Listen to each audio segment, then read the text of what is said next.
ng bayan, maasahan anumang panahon. Magandang oras po sa ating lahat. Narito ng latest update sa lagay ng ating panahon at sa binabantayan nating si Bagyong Marce. Huling namataan ng bagyo sa layong 645 kilometers hilagang silangan ng Borongan City, Eastern Samar o layong 760 kilometers east of Verac, Catanduanes. Taglay na nito ngayon ang lakas ng hangin na umaabot sa 85 kilometers per hour malapit sa gitna at pagbugsong umaabot ng 105 kilometers per hour. Sa ngayon, ito ay kumikilos ng west-northwest sa bilis na 30 kilometers per hour. Dahil nga kay Bagyong Marce, makakaranas na ng maulap na kalangitan na may mga kalat-kalat na mga pag-ulan at pagkidlat-pagkulog sa bahagi ng mainland Cagayan sa may Isabela at Bicol region. Dulot na ito ng trough o yung extension ni Bagyong Marce. Samantalang umiiral naman ang northeasterly wind flow sa bahagi ng Batanes at Babuyan Islands, kaya makakaranas din ang mga lugar na ito ng bahagyang maulap hanggang sa maulap na mga kalangitan. Samantalang sa Eastern Visayas sa may Aurora, Quezon Province at ang nalalabing bahagi ng Cagayan Valley ay magiging maulap din ang mga kalangitan na may mga kalat-kalat na pag-ulan. Dulot din ito ng trough o extension ng bagyo.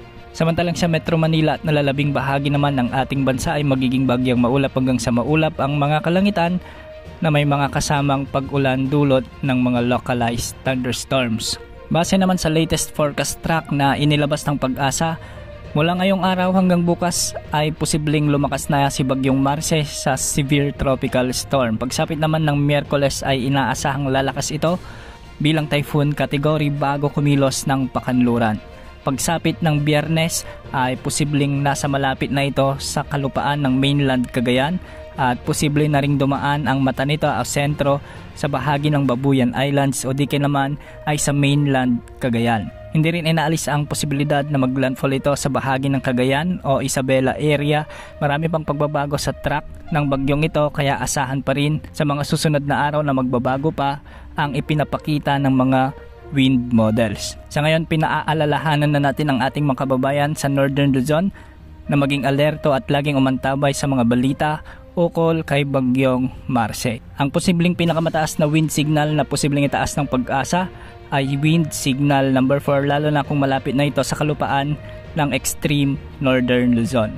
Sa ngayon, wala pang nakataas na gale warning sa mga karagatang sakop ng ating bansa, ngunit magiging maalon na ang maraming karagatan, lalo na sa eastern seaboards ng Luzon.